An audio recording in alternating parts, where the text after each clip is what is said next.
Okay, so we're back again, and this time I have with me Oskar ter, who's gonna give a workshop about how to exchange. I have forgotten. I have not in front of me. It's a motivation to cover the final stage of the pandemic. So to find that last bits of motivation to cover those few, uh, hopefully weeks, maybe months, until we're done. Oskar, go ahead. Yeah, thank you very much. Well, my name is Oskar ter. I've been teaching HEMA for actually quite some time now. I currently teach HEMA at Ludolf van Keulen and HVM in Leiden and Oostgeest, respectively. And yeah, when I was asked to do a workshop for the online Winterkamp event, and I heard the theme motivation, I figured I move away from being a mad professor of the Messer for once, and rather just give you some tips about how to get through the final stretch of the lockdown. So in order to get started, I think I will first share with you the presentation that I've prepared, and then we can get fully started. So here we go. It should appear on screen right now. Yes. Well, what you see here is some funny math that I did today. I wanted to look how long it has been since the current lockdown in the Netherlands. And the smiley on top of this sheet will probably tell you how I felt when I looked at it. 127 days is quite a long time to not do any sort of organized HEMA. And as you can imagine, that kind of, well, throws a spanner in the works of any sort of training plans that I had. And I am sure that I'm certainly not the only one who's dealing with this kind of stuff. And as we're counting the seconds since the last time when we've actually been able to bonk anyone on the head with a longsword, we can ask the questions like, hey, how can we actually make sure that we keep our motivation up to keep doing something at the very least, so that once we get back to being able to properly train HEMA again, hopefully very soon, we don't feel like we've set the clock a couple of years back by not doing anything for the past few months. So yeah, that's it basically. The idea is to have a look at how you can do HEMA alone without it being hugely demotivating. Now, spoiler alert, this is not about trying to defeat the wet bandits with any swords. It's about mostly practicing HEMA by yourself. So to find some motivation during the lockdown. So what I think I'll be telling you is, firstly, I'll just start off with an example. So what did I do during the lockdown? I think personally that I found a couple of things that worked very well for me. So I'll just go over an example of what I did during the past few months that kept me at least motivated to go out and do at least something of sorts. I'll also try to analyze a bit why did that work for me, and try to distill that maybe into some ideas on how you may be able to apply that to your own situation as well. And then finally, I'd like to also just open up the discussion a bit and see if anyone in the chat can come up with some ideas of projects that you can undertake to help you get through the last weeks of lockdown.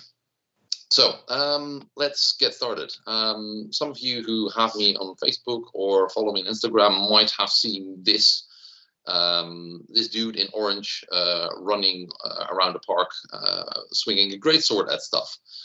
This is part of the thing that I've dubbed Project Goliath, and I'll just go through what I did, how I did it, and why I think it was very motivating for me to do this during the lockdown. Well, the idea is really to work through the entirety of the so-called MS Germ Court 2020, which is, rather fitting name for the current situation, I'd say. But most of you know this as the Goliath manuscript, which is a longsword, among others, manuscript from the top of my head, roughly 1530s, 1520s. And this is interesting because the swords that the guys are using in this particular manuscript are a wee bit longer than we are used to. They tend to be as long as we think great swords should be, like the example we have over here. And yeah, what I'd like to do with this project is mostly focus on the illustrated plays, because those are interesting because they show the guys actually wielding the greatswords. And the idea was for me to see whether I could perform longsword plays with a greatsword. And then by doing that, establish if the technique used to be able to perform those longsword plays kind of changed in any significant way to fit the use of the greatsword. So there you have it. That's basically what I was trying to do. If we move on, then you ask the question, yeah, to what end and why, and most of all, why record it and put it online? Well, several reasons. Not all of those might apply to anyone, but they did apply to me. First off, I think that filming stuff like this helps spread knowledge about that. And since this was based on a question that I found on an online forum, I think it was somewhere in a discussion group on Facebook, I figured this was a fun thing to try and help answer that question that people had. Can you actually perform longsword techniques with a greatsword? It also gave me a reason to interact with the online community, because I can put these things online and people would have comments that force me to think about, like, why do I do certain things? I got some feedback from people who tried similar stuff and came to different conclusions or the same, and you get to actually interact with those people as well. So for me, that was also quite motivating to be able to, do this thing and make that a way to, despite not being able to actually train with anyone at the moment, still have a way of engaging with the HEMA community. It also creates some accountability, because posting these things online creates a bit of a schedule for me, in which I need to make sure that I at least regularly work through parts of the manuscript and record it a bit. And for the rest, it's also helps me by, and that's a reason why I think anyone should be recording themselves from time to time while doing HEMA, confrontational as it might be sometimes. It really allows you to give feedback on yourself, and more positively, I suppose, it really makes progress visible, because if you record yourself over a longer period of time, you really will see some growth, because you will get better at it, and you will see how you've improved, where usually that is a bit tricky to see if you don't actually have any video reference of it. So pretty much the question, why do you do this project like this? Well, it helps with motivation for the reasons I've mentioned above, and it will also help you acquiring certain skills that you cannot really practice if you don't have a partner otherwise. So what did I need for this? What did I use? Well, pretty much a greatsword. There was a time when I was still allowed into a hole, in which I used a steel greatsword, but I got a black fencer greatsword to just practice outside. Ideally a garden, of course, but I don't have one. But thankfully I can go to this open air theater in the local park, and I can do some greatsword stuff out there. Victon Hour is a great resource. Having access to that is absolutely great. So that's instrumental, being able to work with a manuscript. And of course, I record stuff with a camera phone. So overall, the amount of stuff you need to do something like this is relatively small.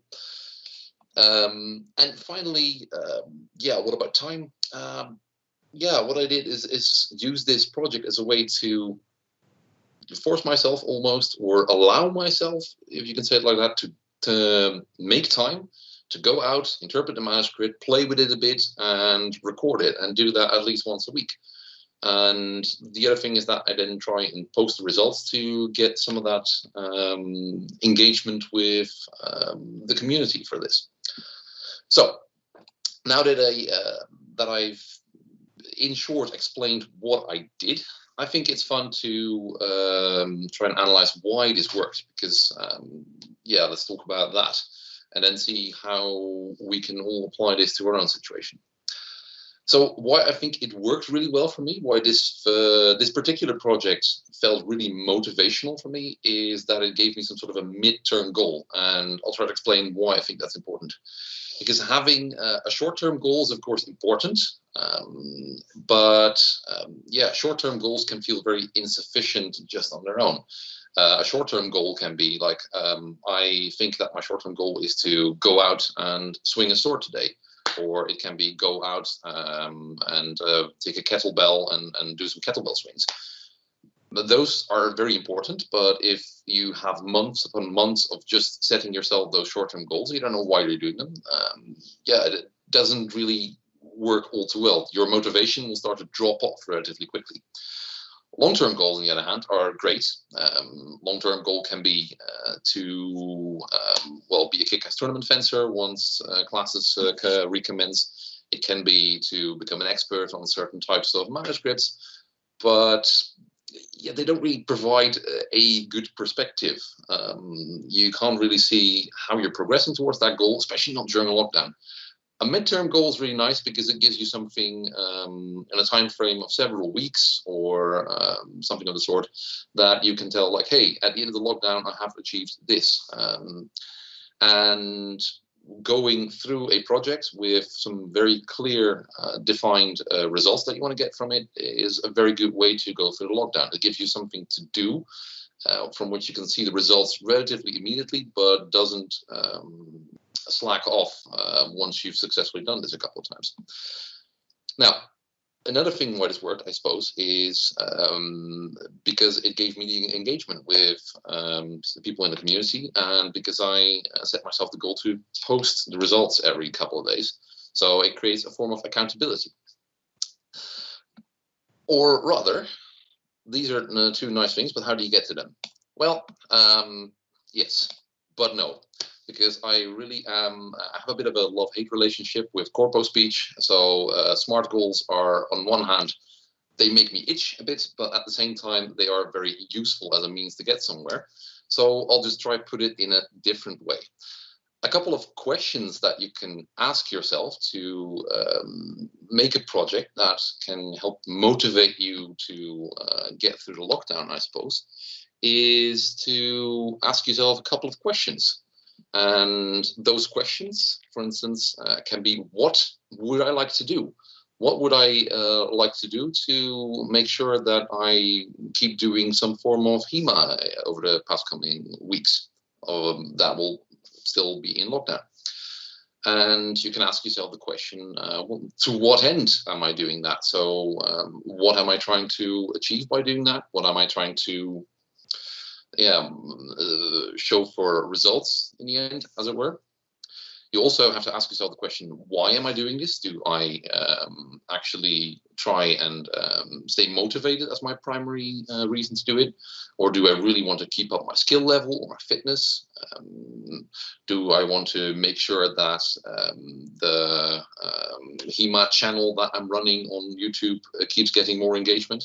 Those are all valid reasons as to why, but I think it's good if you at least make those reasons explicit. And then you can start thinking about the practical measures, and those are also quite important if you want to make sure that your motivation doesn't disappear at some point. And as of course, how? A question like, what am I going to, what I'm going to need to be able to do a certain project or perform a certain idea. So you can have this great idea of going through Figueiredo's 16 rules for the montante and film them all, but if you don't own a montante and you don't have a space to train where the police doesn't come and arrest you if you try that, well, maybe the project isn't as attainable as you think it would like it to be.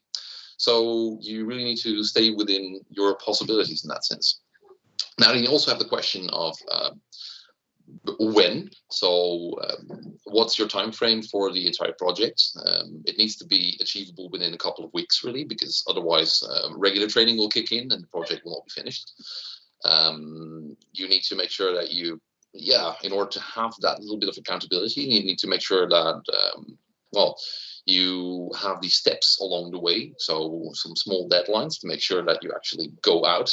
You need to plan when you're going to do that. So if you, for instance, have a very busy job that just got a lot busier because of Corona, and you have a family life that you definitely want to maintain, well, then you might not be able to spend a lot of time on this. So plan the project accordingly and keep it small. So these 5 questions, I think, are really important to ask yourself if you want to set up some sort of project that will get you through lockdown. And I think that what we're going to be doing in the rest of this session after a bit is have a look at, hey, can you come up with some ideas on how to try and do this by asking yourself, and then ask yourself these 5 questions and see if you can actually make a plan for a fun project that you can do till the end of the lockdown. And if at least a couple of people come up with a fun idea and might go and do that, I think that will be already a great result of this little lecture. Before we do that, though, some tips that I found also very useful that don't really fit into this SMART model. And I think that is that you should start small. So really, especially if for the past couple of weeks, you found it really hard to be motivated to do anything, don't make a huge project straight away. That's unlikely going to be very successful. So start small. Just challenge yourself to pick up a sword on the first day, and for the second session, just make the sword session a little bit longer. That is, you really shouldn't make it too big straight away. The other thing is that you should consciously make time for it, especially when you feel you don't have time. And I can say from personal experience that the current situation will have a lot of us feeling like we don't have time for anything.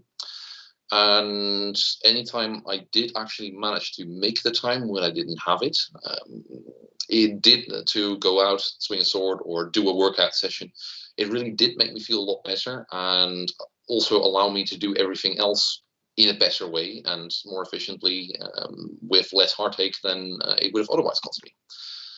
Now, the other thing is to challenge yourself, but don't step too far out of your comfort zone. So don't go and try a very difficult manuscript interpretation project if you haven't interpreted a manuscript before. So yes, definitely challenge yourself. Do something fun, do something crazy, but not too crazy, because then it will probably end in disappointment. And really, if you want a form of accountability, try to engage with your local and online community, because even though you can't really fence or train or talk to your club mates in real life, doing so online, especially with fencing related activities, even though you do them by yourself, engaging with a community is really motivating as well. So to summarize all these, just be nice to yourself. Don't be too harsh on yourself about these things, and also reach out and engage with other people, even if that can only be online. So having said all that, I think that I'd like to spend the last bit of the workshop that we're doing on, handing the reins to the audience a little bit and see if people have any ideas for projects, maybe some projects that we're thinking about that they don't really know how to achieve during the lockdown.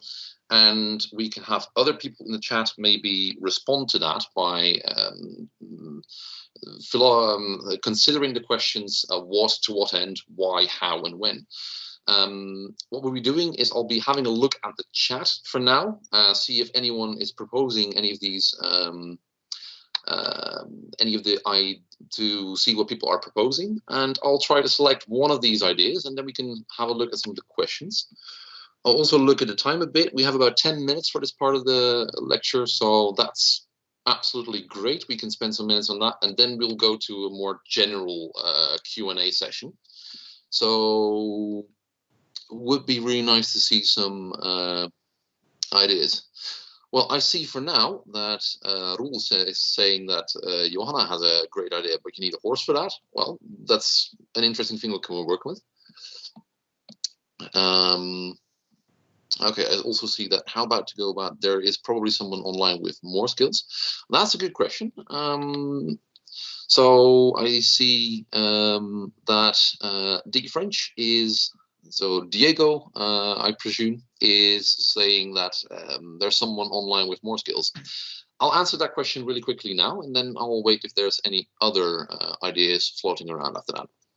So, well, Diego, there's probably someone online with more skill. Yeah, but that also depends on your goal, right? If it's your goal to create an instructional video that is the best out there for the particular thing you're trying to do, then someone else having more skills might be an obstacle. But if your idea is quite simply to keep yourself motivated, give yourself something to do, and engage with the community about something that you're doing, then someone doing it better online is definitely not a problem, I think.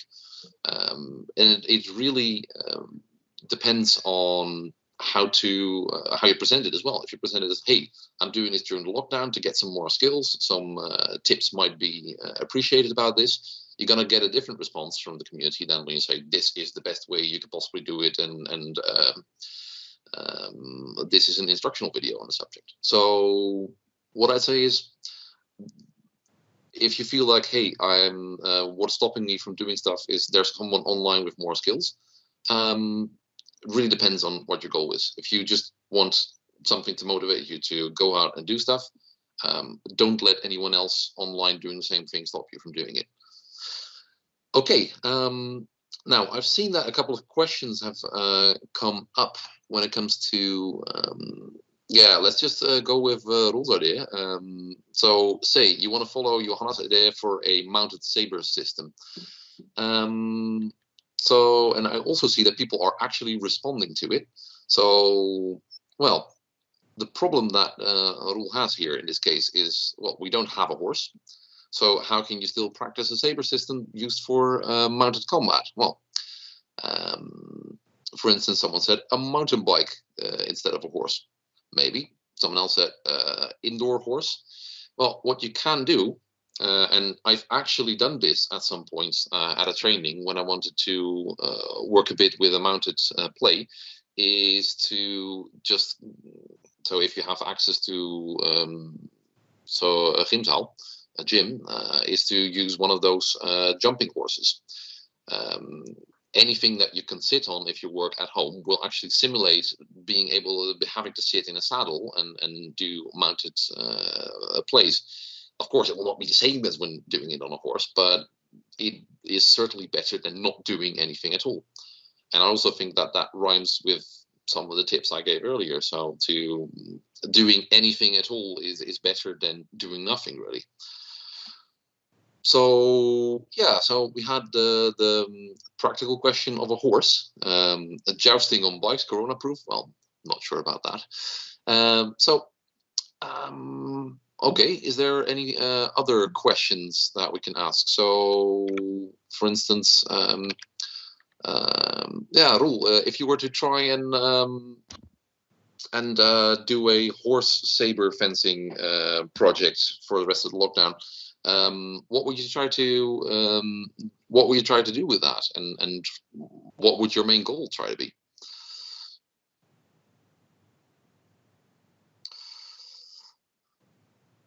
And I'm going to wait until some of that stuff comes in the chat, of course, because we have a little bit of a delay. I've also seen a lot of other questions coming in, and I'll be answering them for the Q&A session in a couple minutes. But first, let's, for a little bit more, go through the horsey HEMA thing and how you can actually do that from your home right now.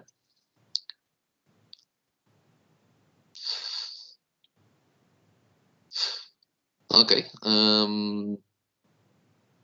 I currently also see that Roel replied like about having some inflexible upper body and a huge problem working above shoulder health. Okay. Okay, flexibility in upper body. Well, first thing I'm going to say is you definitely need a physio for that. Someone who is actually a professional in that. But one way you can work around that is to make sure that you focus on plays that don't really require you to have your hands high, for instance. But then again, I'm trying to not really get into an area where I'm giving advice that a physio should be giving you. So might be a good idea to, for problems like that, to actually get in touch with a professional. But yes, recording yourself can be quite important as well. So if you're going to do a project and you do have some sort of an injury and you want to check if your form is not actually hurting you, recording yourself is actually really great. I also see someone saying that yoga is really good for that. So that is definitely something good as well. I'm keeping an eye on the chat.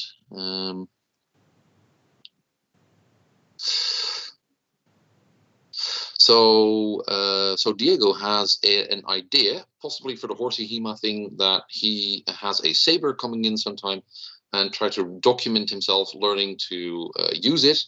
I'm not sure if he means to do that on foot or on some sort of a surrogate horse, but yeah, that might be a very good thing to do. And to jump on that question, Diego, what would be the reason for you to do that? Like, is this mostly motivational? Do you want some engagement with people, or are you trying to mostly focus on acquiring saber skill? What would be your reason to do that?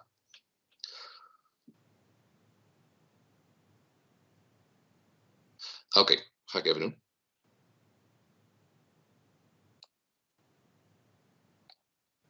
Okay, I see that on foot. Okay, very good. And well, you just want to learn how to fight with it. Well, that really, of course, now that we have that information, very good, thank you. Then you can ask yourself, okay, what form should it take? If you want to learn how to fight with it, my tip would be to film yourself from multiple angles. Make sure that it's nice and visible, to make sure that if you ask feedback from people, then you will also be in the position to show that to people so they can actually see what you're doing. And yeah, now the next question. Talent from grinding in years. Okay. Yeah, very much. Okay.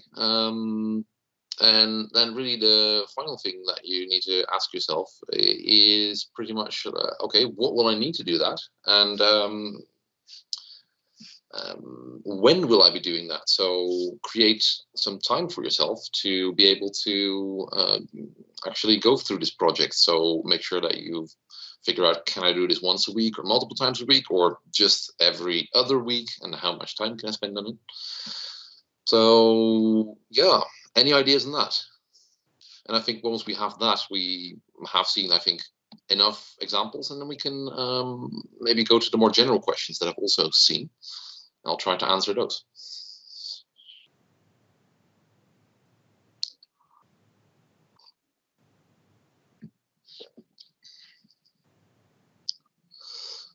Okay.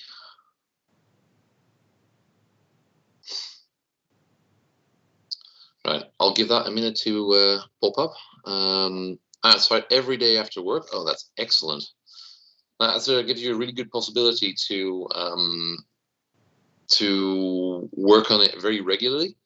And for instance, you could set yourself the challenge of doing one play a day and then film it.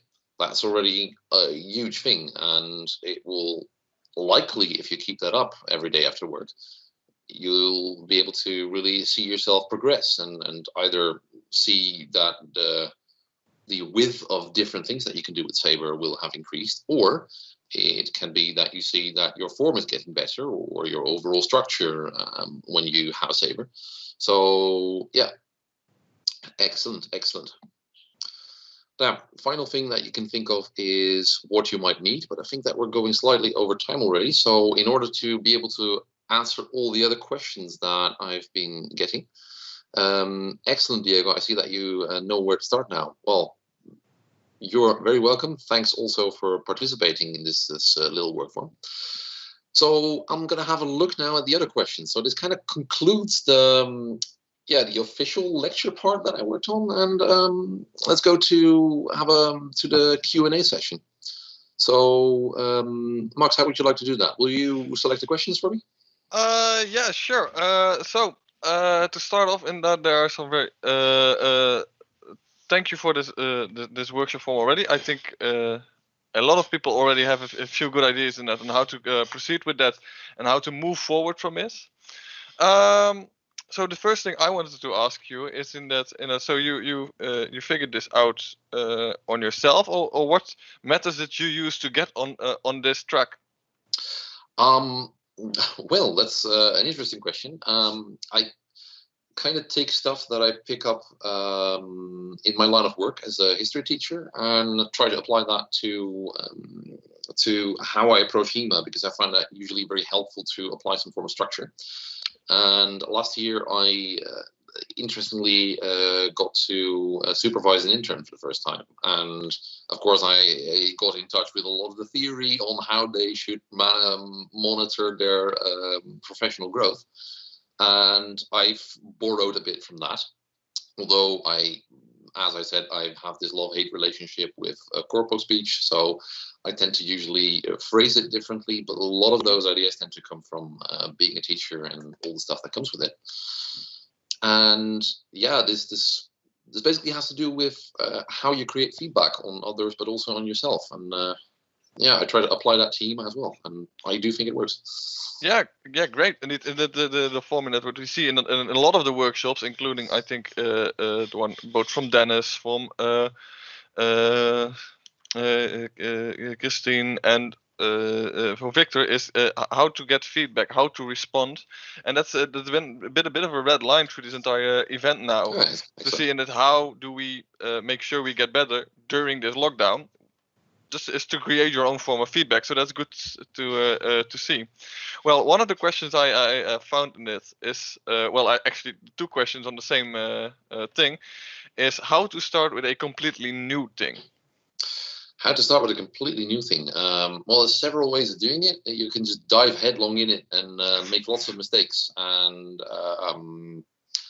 learn from those. And there's actually nothing wrong with that, except when you try and go about with some of the more risky weapons. So with a greatsword, I definitely would not recommend that. They can be a bit injury prone. Same goes for halberds and stuff like that. If you do that wrong, you might end up injuring yourself. So usually it's a good idea to use online resources at your disposal. And the internet is full of free resources these days. When it comes to greatsword, I can really recommend Montantero channel, for instance. Also Montante Nino. Those are the two go-to greatsword channels where they actually show you some very basic, simple stuff that you can do to get better, and get a level of basics that will allow you to start. And then once you know how to at least safely handle a weapon, then you can get started with that. Same goes if you want to try some calisthenics things. For instance, there's a lot of really great guides for how to do handstands, for instance, how to start from zero and then get to a point where you can do a handstand. Although with online resources, a word of warning, there's also a lot of utter crap out there. So you have to be a bit careful with that. And once again, I am going to say community really is the answer to this, because people in your community will know what kind of resources are to be recommended and which ones are not. When I have a question, is this fitness channel actually doing useful stuff? I tend to ask Ties, because he's a professional in this. Yeah. Yeah, that's indeed a great idea. And that just basically you're saying get started with online help. Yeah, if I mean, you have resources at your disposal. So if the answer to how am I going to do this is, well, I can't do this by myself, then you engage help either online or in your local community. Yeah, great. And then a follow-up question on that, and that is from a someone who's still a beginner, who wants to get started during the lockdown. What and it's a bit more maybe specific in that on technical stuff. Where should you start? Well, I have this when I look at historical fencing manuscripts, mostly. Because I like working with them, I tend to look at them on several levels. I will be releasing some material about how to do that on my own channels later on, but it basically comes down that you, from a manuscript, you can get plays, which is just choreographed fighting sequences. You can get principles like Voornacht and Indes, just general rules of fencing, and you can get movement patterns. The plays, they're a bit boring by yourself, but they can make some sense sometimes. Yeah. Depends on the system. The principles, they can't be done without feedback from a partner. So if you don't have anyone to fence with, forget about those for a moment. You can pick that up once lockdown ends. Movement patterns, however, is where you should be looking for your growth at this moment. So usually if you are a complete beginner, find a system where you either it's either made really explicit what you should be doing with your entire body. So how does one foot step? What does the right hand do? What does the left hand do? Or find a system that has been properly explained by someone already within your local community or online, so that you can actually focus on how do I actually do this? What kind of movement patterns do I need to learn to be able to fence in this system? Now that is, I think, in general, what I would advise, and mostly keep it simple. So if you're a complete beginner, just find a place where someone explains it well and breaks it up into really nice, simple steps. And then just movement.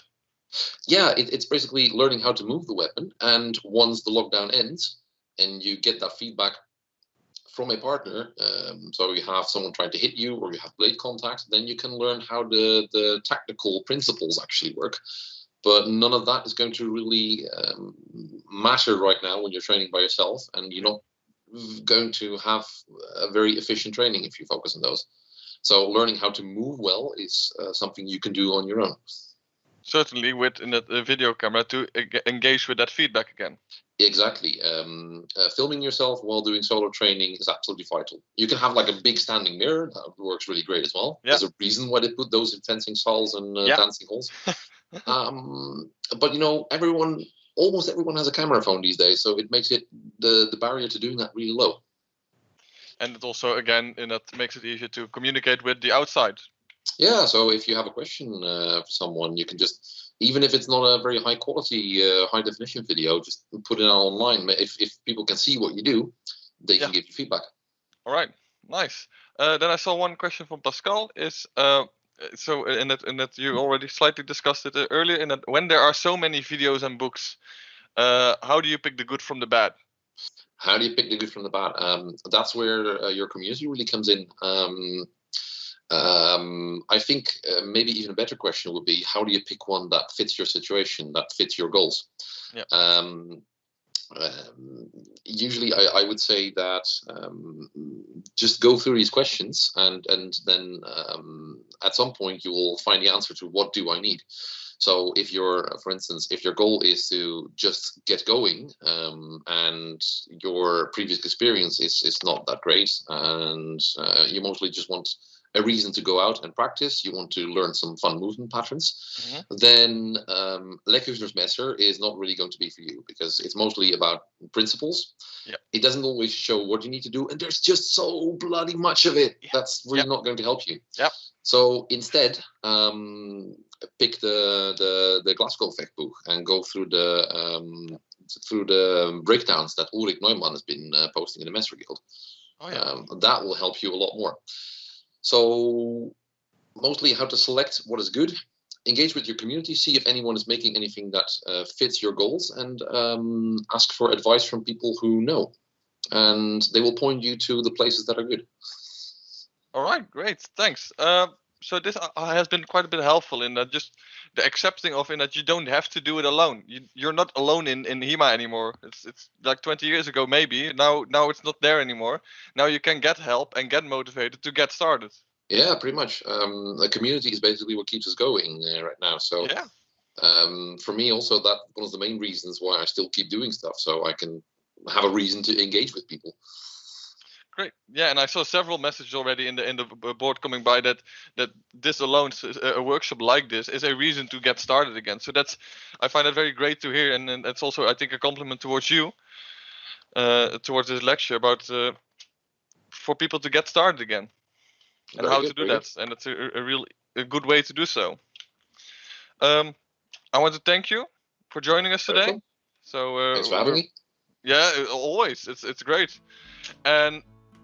Yeah, I think we're almost done, and we're almost going to the last one. I hope to see you soon again. This is probably gonna happen. Probably this year, maybe. Hopefully, yeah. Hopefully. Yes, we need to do some sparring again. Yeah, definitely. Yes, and yeah, see you soon. Yeah. See ya. Have fun Right. with the last workshop. Thanks. Bye.